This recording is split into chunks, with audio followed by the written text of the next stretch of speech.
नहीं सके और पागल के जैसा हो गया, मेरे को देख के हंसती, मेरे घर में आ गई ऐसा लगता है। उसने कहा यह अमृत का घड़ा मैं आपको अर्पण करता हूँ। भगवान ने अमृत का घड़ा हाथ में ले लिया है। फिर पूछते इसमें क्या है कि अमृत भरा है। अमृत के लिए झगड़ा होता है, आप परोसने के लिए आओ तो कोई झगड़ा नहीं करे। भगवान ने कहा आपकी इच्छा हो तो मैं परोसने के लिए आऊंगी, किसी को ज्यादा मिले कम मिले कदाचित न मिले तो झगड़ा करना नहीं कि आप परोसने के लिए आओ तो सभी हाथ जोड़ करके बैठे रहेंगे, जिसके भाग में हो उसको मिले, कोई झगड़ा नहीं करेगा, आप परोसने के लिए आओ। भगवान ने आंख से संकेत किया, एक बाजू में देव बैठे हैं, एक बाजू में राक्षस बैठे हैं। भगवान दैत्यों के मंडल में जाते हैं, राक्षसों को समझाया है आपने ये अमृत का घड़ा मेरे को दिया है, आपका कल्याण करना ये मेरा कर्तव्य है। भगवान ने विचार किया इनको अमृत मिलेगा तो ज्यादा तूफान करेंगे, बहुत पाप करेंगे, इनको अमृत न मिले तो ही कल्याण जाए। आपका मैं कल्याण करने के लिए आई, मेरे को यह अमृत आपको देने की इच्छा तो है। ये सभी देव लोग ताकते हैं, उनकी नजर अच्छी नहीं है, किसी की नजर का खाना नहीं चाहिए। मैंने ऐसा विचार किया है इस घड़े में ऊपर ऊपर पानी के जैसा जो अमृत है वो देवों को दे देती हूँ और नीचे जो माल रहेगा जो आपको मिलेगा, कबूल है। वो होने के बाद विवेक रहता नहीं है। अमृत में कई दो भाग होते हैं, पानी के जैसा दूसरा होता है और माल कहीं दूसरा होता है। सभी को मोह हुआ था, अमृत मोहिनी नारायण देवों को देते हैं, निहारते हैं दैत्यों को, आंख में केश में मुख में मोहिनी है। सभी पागल के जैसे हो गए थे, हमको माल मिलने वाला है। सभी अमृत देवों को पिलाया है, फिर खाली घड़ा राक्षसों के पीछे फेंक दिया, खलास हो गया। मैं क्या करूं? चतुर्भुज नारायण प्रकट हो गए। राक्षसों को आश्चर्य हुआ है, इसने धोखा दिया। आज विष्णु साड़ी पहन करके आया था, हम इसको पहचान सके नहीं, मारो मारो। सब मारने के लिए तैयार हुए हैं। देवों को अमृत मिला था, अमृत से देवों की शक्ति बढ़ गई थी। राक्षसों का विनाश हुआ है, देवों को स्वर्ग का राज मिला है। युद्ध में जितने राक्षस मर गए थे सभी को शुक्राचार्य अस्ताचल पर्वत में ले गए हैं। शुक्राचार्य ने संजीवनी मृत्युंजय महामंत्र को सिद्ध किया था, मरे हुए राक्षसों को जीवित करते, ऐसी मंत्र शक्ति थी। बलि राजा के हाथ से शुक्राचार्य जी ने विश्वजित नाम का यज्ञ करवाया। पूर्णाहुति के समय में यज्ञ कुंड में से सोने का रथ बाहर आता है। बलि को रथ में बैठाया है और आज्ञा की अब तेरी हार नहीं होगी, जहां जाएगा तेरी जीत होगी। शुक्राचार्य ने अपना ब्रह्म तेज बलि को दिया है। बलि महाराज स्वर्ग में युद्ध करने के लिए आए हैं, देवों की हार हुई है। स्वर्ग का राज बलि को मिला है। जो शुक्राचार्य की सेवा करता है उसका बल बढ़ जाता है। शरीर में जो शक्ति है उसी का नाम शुक्र है। शुक्राचार्य की सेवा का अर्थ होता है जो प्रत्येक इंद्रिय का संयम रखता है, संयम से शक्ति बढ़ती है। जिसने संयम का कवच पहना है, जिसके मस्तक ऊपर नीति का छत्र है, उसको कोई नहीं हरा सकता। जो पाप करता है उसकी हार होती है। जो पाप करता है उसको भगवान सजा करते हैं। भगवान किसी को सजा नहीं करते, पाप ही मारता है। राक्षसों ने पाप छोड़ दिया, प्रत्येक इंद्रिय का संयम रखा है, जितेंद्रिय हुए हैं, शुक्राचार्य की सेवा की है, ब्रह्म तेज मिला है। दैत्यों की शक्ति बहुत बढ़ गई। दैत्यों का राजा बलि है, देवों की हार हुई है। स्वर्ग का राज राक्षसों को मिला है। बलि राजा को इंद्रासन में बैठाया। शुक्राचार्य ने राज्याभिषेक किया है।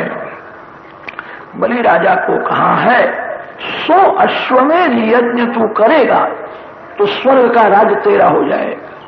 100 अश्वमेध यज्ञ करो। नर्मदा नदी के किनारे भृगुकच्छ नाम का तीर्थ है, वहां बलि महाराज को ले गए, यज्ञ करते हैं।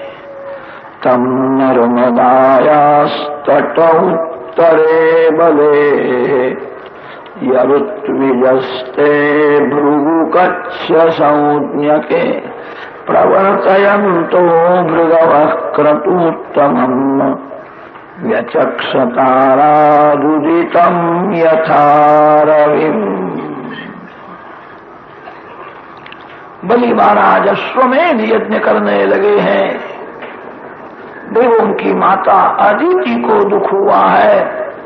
अदिति माता कश्यप ऋषि की सेवा करती है। कश्यप ऋषि ने कहा मांगो कि मेरे शत्रु का विनाश हो, देवों को स्वर्ग का राज मिले, ऐसी कृपा करो। कश्यप ऋषि ने कहा तेरे शत्रु दैत्य बलवान हुए, पाप नहीं करते हैं, उनका जीवन पवित्र है, सभी ने संयम रखा है। जो पाप नहीं करता उसको भगवान भी नहीं मानते। युद्ध में शत्रु का विनाश नहीं होगा, तेरे बालकों को स्वर्ग का राज मिले, ऐसा मैं तेरे को उपाय बताता हूँ। फाल्गुन महीना आता है, फाल्गुन महीने में पयो व्रत करो। फाल्गुन शुद्ध प्रतिपदा से द्वादशी तक यह पयो व्रत किया जाता है। व्रत करने वाला कोई फल भी न खावे, केवल दूध पर रहना। लक्ष्मी नारायण की स्थापना है, 16 मंत्र देते हैं, मंत्रों से पूजा करनी है। दिवस में 3 बार स्नान और 3 बार लक्ष्मी नारायण की पूजा है। स्नानम त्रिशवणं चरेत्। पूजा होने के बाद अग्नि में ओम नमो नारायणाय स्वाहा मंत्र बोल करके पायस की 108 आहुति देंगे।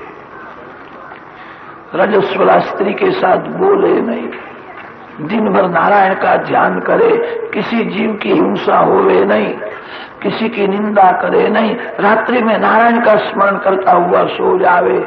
विधि पूर्वक व्रत करने से भगवान प्रसन्न होते हैं। त्रयोदशी के दिन उद्यापन करना चाहिए।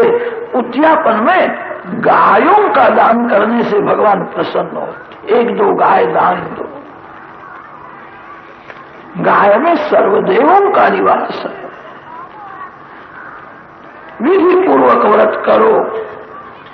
अदिति ने कश्यप ऋषि को कहा है मैं अकेली व्रत नहीं करूंगी, आप भी करो। पति पत्नी एक विचार से भक्ति करते हैं तब भगवान जल्दी कृपा करते हैं। पति पत्नी दोनों का लक्ष्य एक होना चाहिए। एक पैसे के पीछे पड़ता है, एक परमात्मा के पीछे पड़ा है। घर में मतभेद होवे तो किसी को शांति नहीं मिलती है। पति पत्नी का मन एक होना चाहिए। लग्न के समय में ब्राह्मण वेद मंत्र बोलते हैं, वेद मंत्रों में से यही अर्थ निकलता है। वर कन्या को कहता है मम हृदये हृदयन्ते संदधामि, आज से तेरा मन ही मेरा मन है।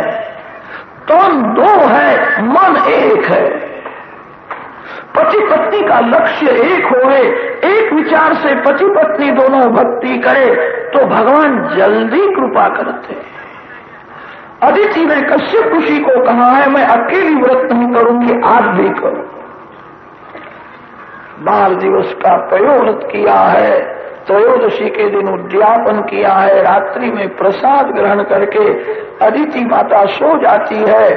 तब स्वप्न में नारायण का दर्शन हुआ। स्वप्न से मन की परीक्षा होती है। दिवस में मन कैसा है खबर नहीं पड़ती है, प्रवृत्ति कुछ करता रहता है। मन की परीक्षा रात्रि के समय में होती है। निवृत्ति के समय में मन कहाँ जाता है, स्वप्न में क्या दिखता है, स्वप्न में क्या याद आता है, समझना वहां मन फंसा हुआ है। भगवान जब जीव के ऊपर कृपा करते हैं तब आरंभ में स्वप्न में दर्शन देते हैं। अदिति माता को स्वप्न में दर्शन हुआ है। चतुर्भुज नारायण का दर्शन करती है, वारंवार वंदन किया है।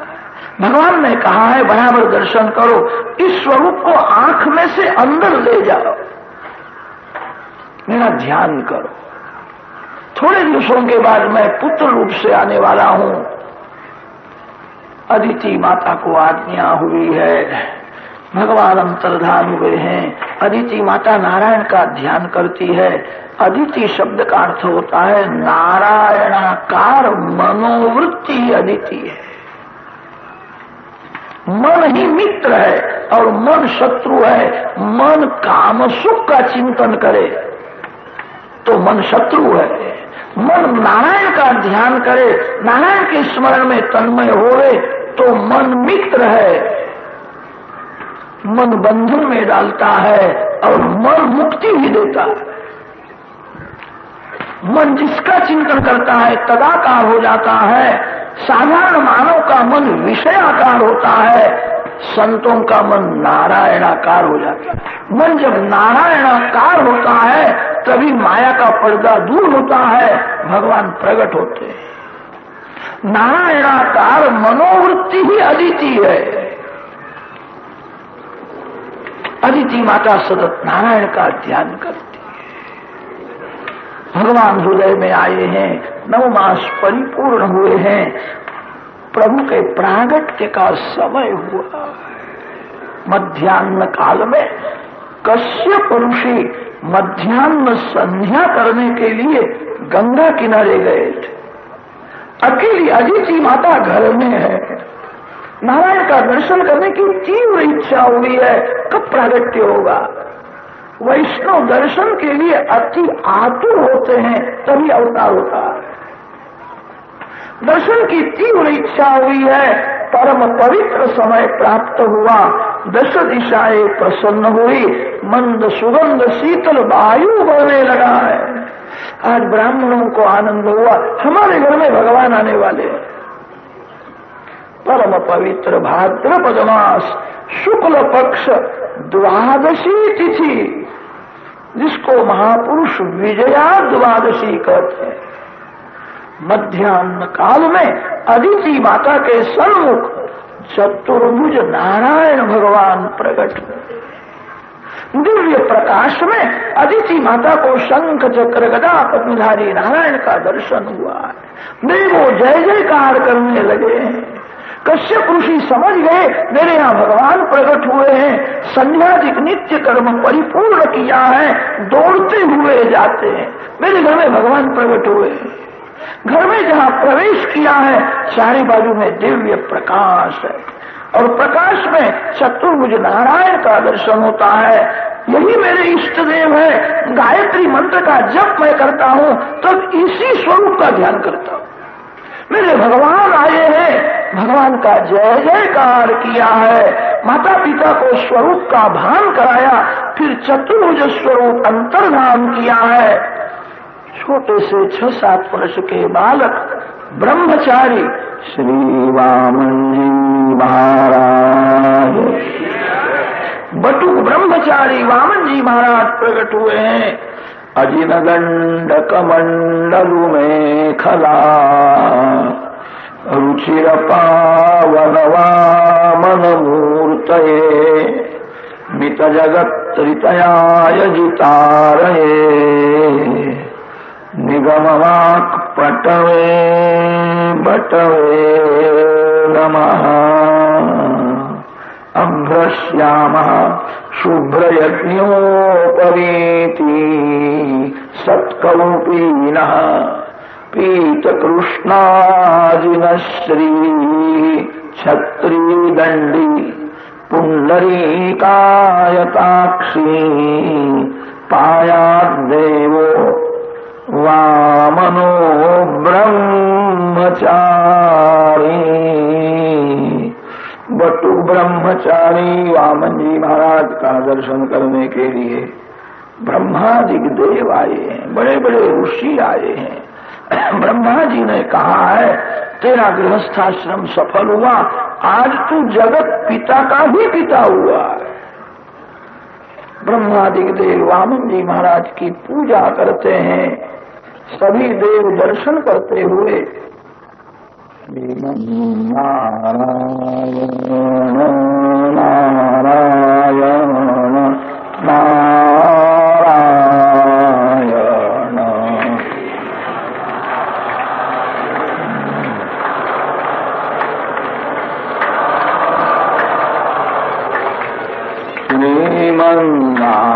श्रीमन्नारायण नारायण नारायण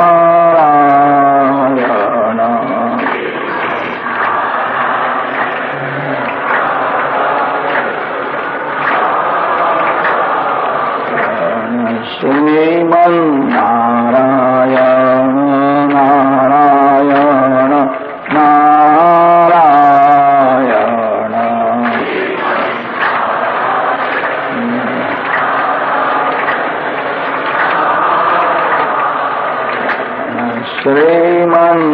श्रीमन्नारायण नारायण नारायण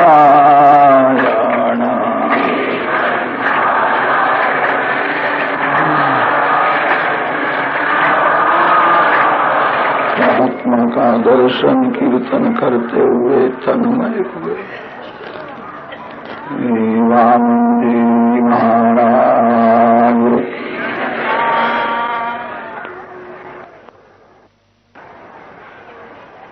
वन विहारी लाल की श्री गोमती गंगा मैया की श्री गोवर्धन नाथ की जय। श्री गिरिराज धरण की जय।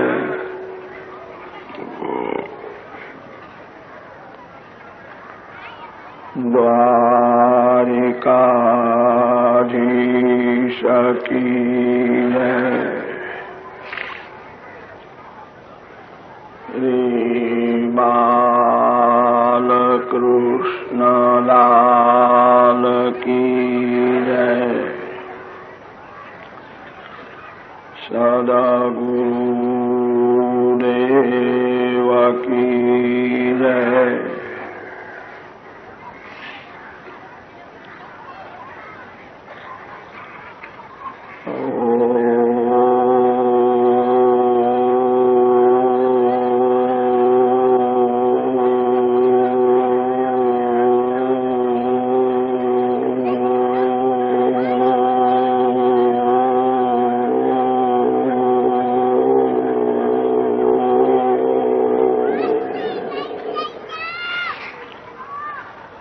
नमः पार्वती पतये हर हर महादेव।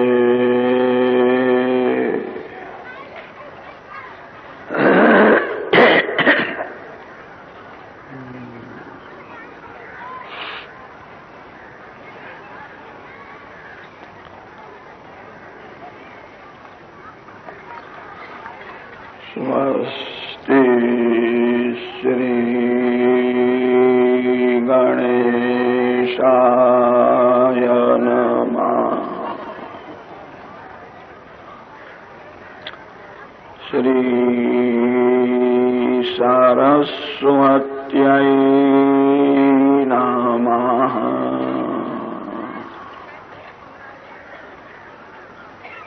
श्री गुरुभ्यो नमः।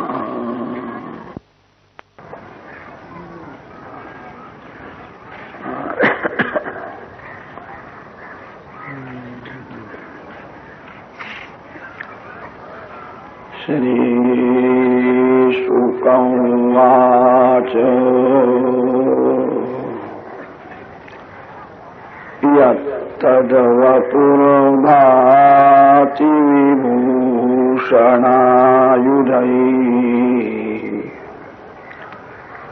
अव्यक्तचिदव्यक्तम् तमधारयद्धरिः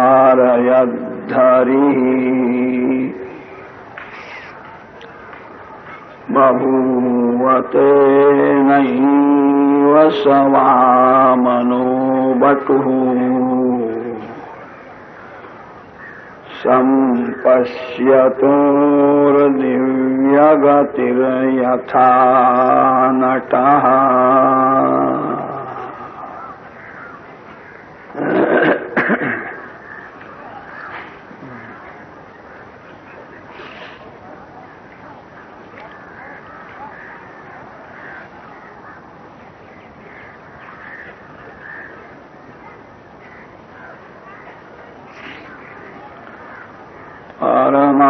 परमात्मा श्री कृष्ण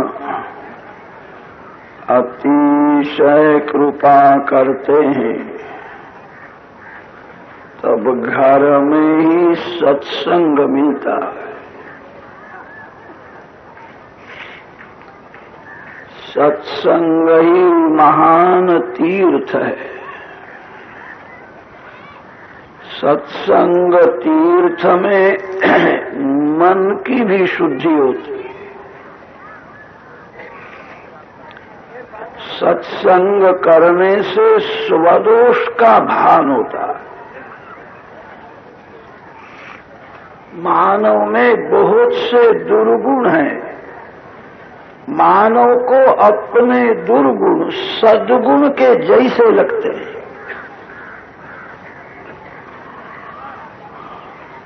सत्संग करने से स्वदोष का भान होता है। सत्संग में मन की शुद्धि होती है। गृहस्थाश्रम भक्ति में बाधक नहीं है, साधक है।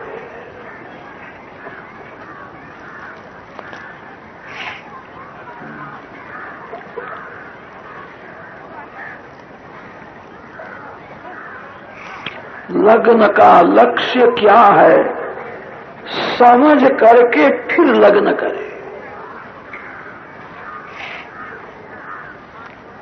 लग्न काम का विनाश करने के लिए। जीव और ईश्वर दोनों साथ में ही रहते हैं।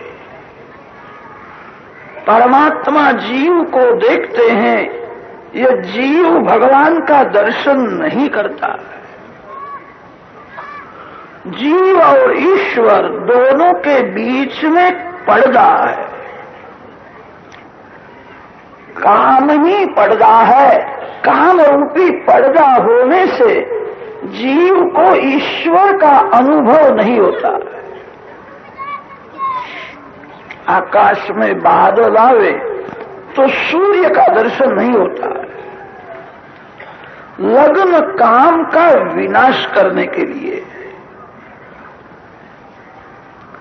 हमारे ऋषियों ने स्त्री को धर्म पत्नी माना है। स्त्री काम पत्नी नहीं है। स्त्री भोग का साधन नहीं है, स्त्री भक्ति का साधन है।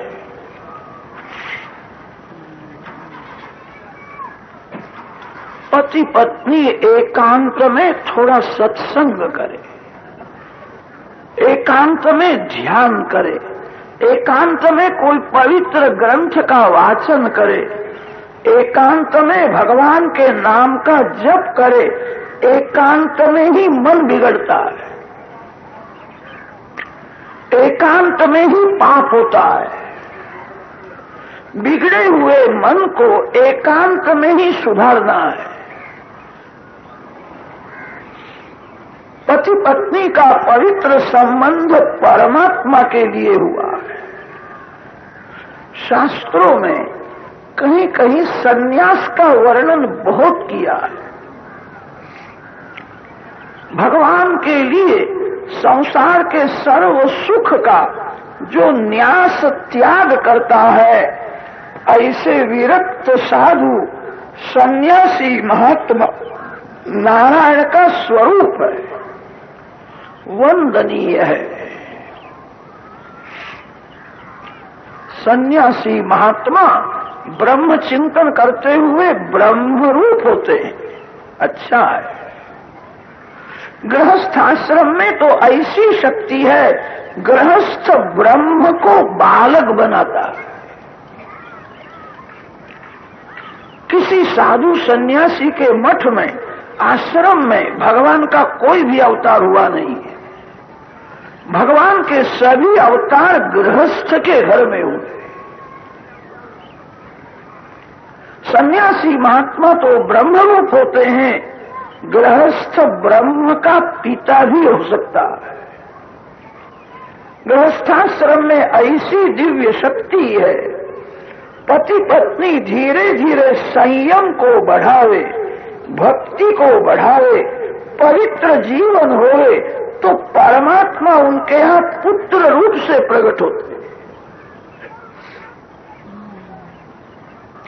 गृहस्थाश्रम में कैसी शक्ति है, गृहस्थ परमात्मा का भी पिता हो सकता है। परमात्मा तो सबसे बड़े हैं, सबके पिता है। गृहस्थाश्रम में ऐसी शक्ति है, जगत पिता का भी वो पिता हो सकता है।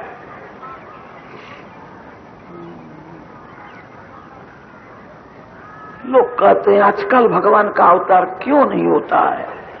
भगवान को तो जगत में आने की इच्छा है, कोई पवित्र घर मिलता नहीं।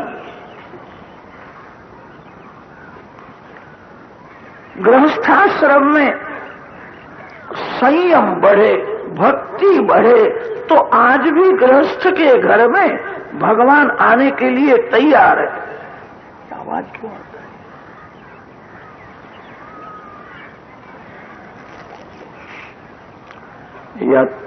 यत्तद्वपुर्भाति विभूषणायुधैः अव्यक्तचिद्व्यक्तमधारयद्धरिः बभूव तेनैव समामनो बटुः सम्पश्यतोर्दिव्यगतिर्यथा नटः।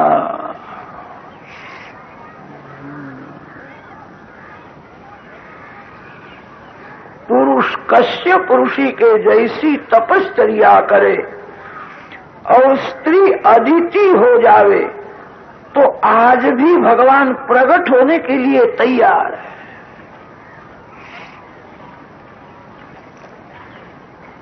कश्यप ऋषि बड़े तपस्वी है।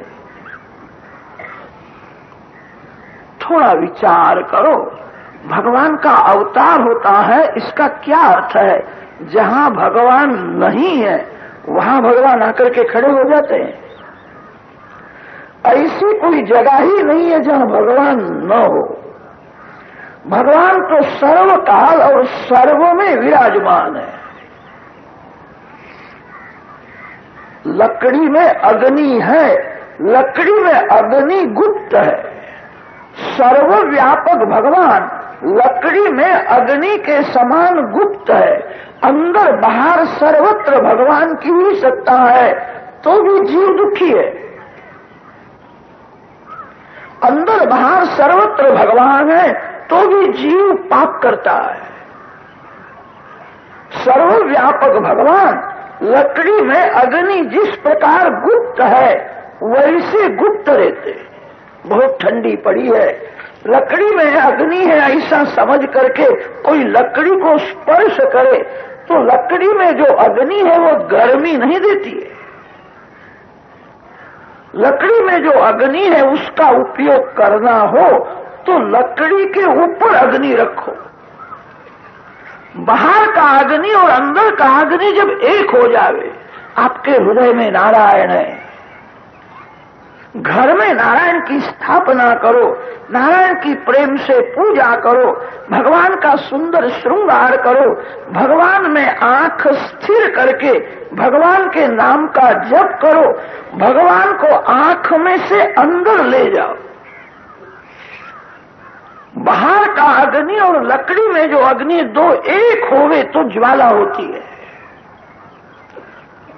अंदर जो नारायण है उनका नाम अंतर्यामी नारायण। आप घर में जिस नारायण की पूजा करते हो उनका नाम है अर्चा स्वरूप नारायण। अर्चा स्वरूप और अंतर्यामी स्वरूप दोनों जब एक हो जाते हैं, बाहर का अग्नि और लकड़ी का अग्नि दोनों जब एक हो जावे तो ज्वाला होती है। अदिति बनो।